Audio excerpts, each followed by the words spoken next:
Hey guys, what's going on? Welcome back to the channel.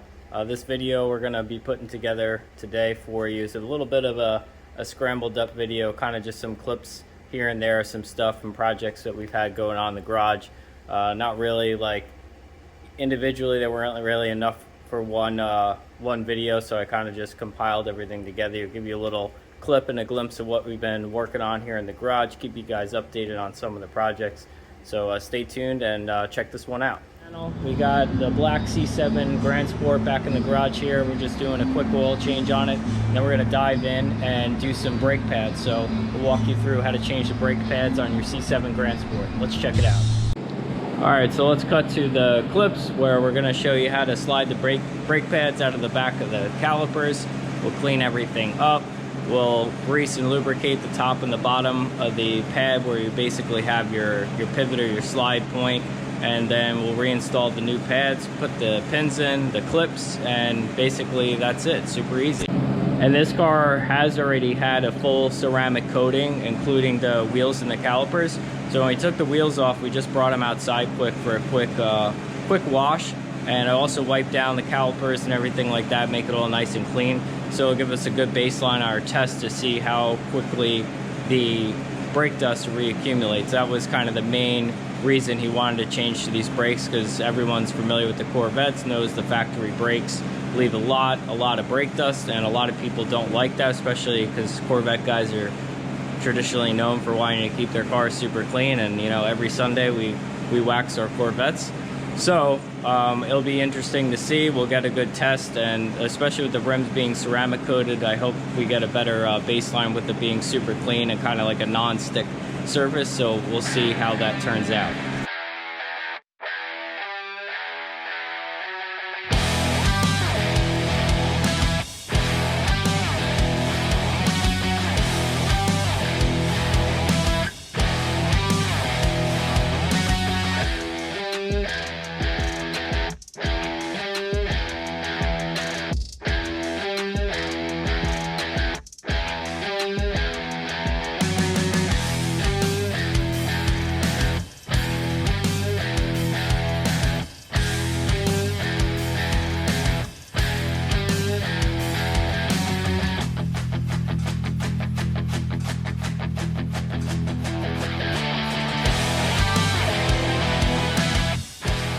And for the oil change, we went with the AMSOIL, the Signature Series 5W30 for his car, since it's basically stock, and it's got headers, you know, exhaust work, intake, basic stuff there. And here's the oil filter that you're going to need for that. We are now a independent AMSOIL dealer, so any of your AMSOIL products that you're looking for, you could get in touch with me. I'll leave my contact info in the description here, and we could get you set up. If you sign up as a preferred customer under my dealership, we get you 25% off your orders. You get free shipping on orders over 100 if you're not local to the South Florida area. If you are, and if it's something that we have in stock or we'll order for you, you could swing by the garage or meet up with me and come pick it up. We're going to pretty much carry everything that you'd need for your performance vehicle, including products like the Quick Shot. We got the performance enhancer, gasoline additive, we got metal protective. If you're into guns, we got a cleaner lubricant. So all types of different products. I can hear the... Yeah, and obviously the cold start would be a lot louder.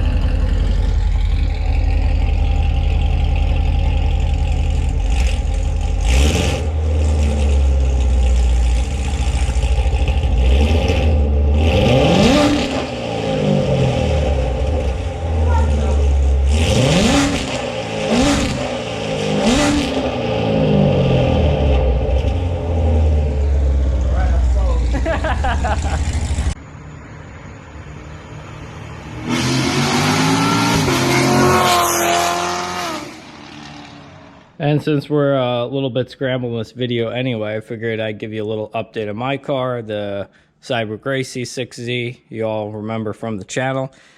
It's kind of been put in a little bit of the background. I haven't been doing a whole lot with that, but these are all parts for that car, and hopefully we're going to be getting the intake, the throttle body, the rails, the injectors.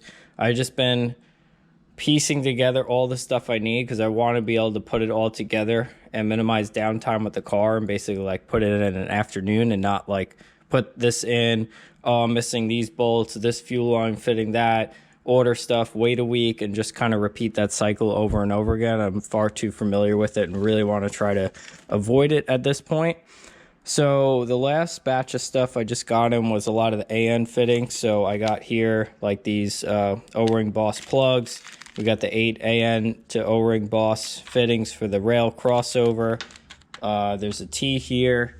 And then there's also this little fuel line kit I got from Evil Energy. This stuff's all available on Amazon too, so it's easy to order. You basically get, I want to say like 10 feet of fuel line.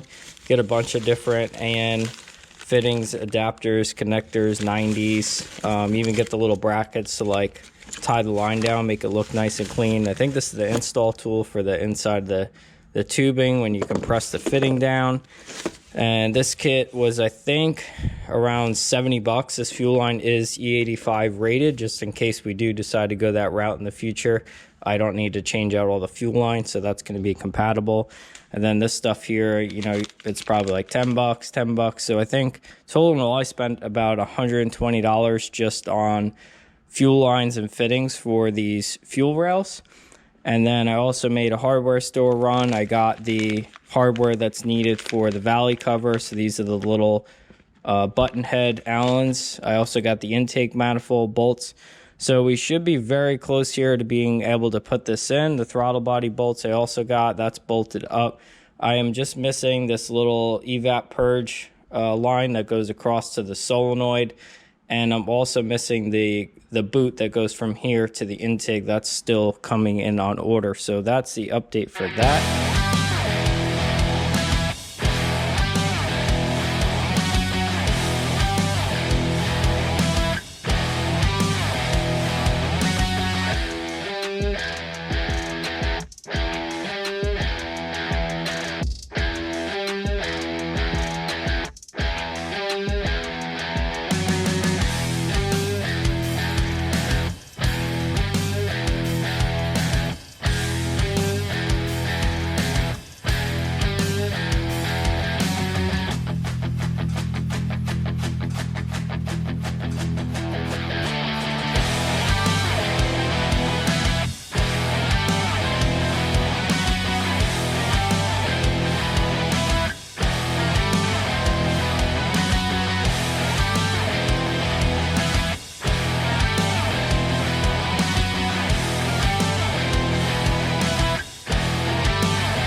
To close out, it's Sunday evening now, so we're pretty much done wrenching for the weekend.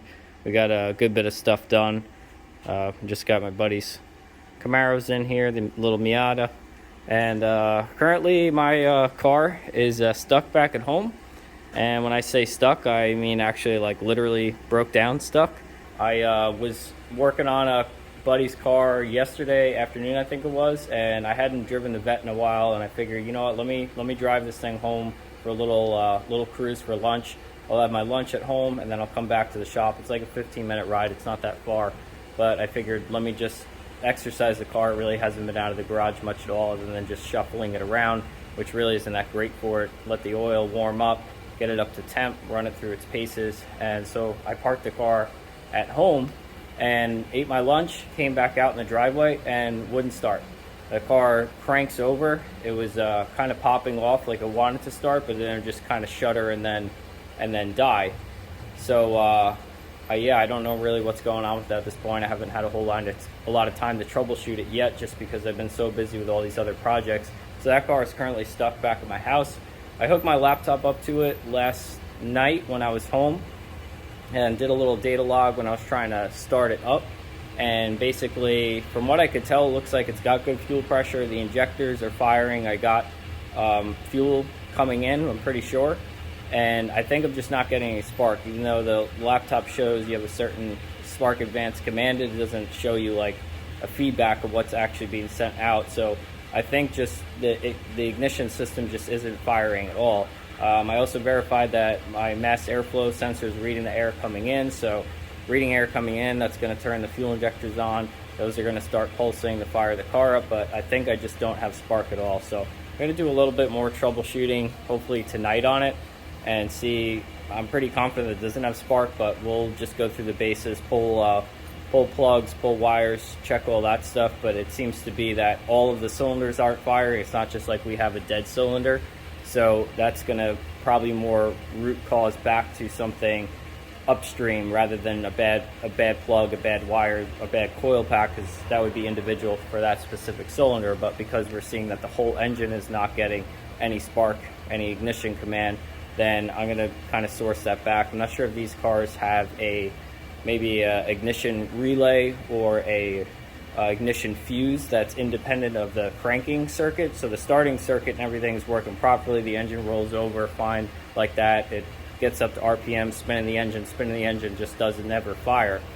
So I'm going to look at that stuff. I got to kind of review my schematics. I have the factory service manuals here at the garage. I'll bring those home with me, bring my multimeter, my laptop, and just kind of go through the troubleshooting process, and we'll get it figured out. It just might take me a little time because I don't have like a whole day that I could just dedicate to messing with that car right now. And yeah, we'll keep you guys updated. I'll let you know what we end up finding out, but that's the update for the garage.